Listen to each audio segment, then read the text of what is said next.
جيجي المغرب بلاد تشبه لنا ونشبهوا لها برشا في التقاليد، حتى في الجغرافيا نتاعنا، وحتى في الاقتصادنا اللي هو تقريبا زوز قاعد يطلع فيه الاعتماد على الصناعات، لكن بالاساس اقتصاد يقوم على السياحة، هي وجهة سياحية كيفنا احنا زادة، فيها تنوع ثقافي رهيب، بما انه تعديت وكانت مركز لثلاثة حضارات مهمة برشا تاريخيا، اللي هي العربية والأمازيغية والأندلسية. كانت هي بوابة الأندلس اللي خلت العرب والمسلمين تكون في الأندلس، بلاد تجمع الصحراء كما شفنا،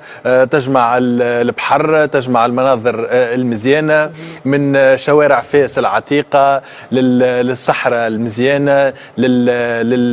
للبحار والشواطئ الأخاذة. الحقيقة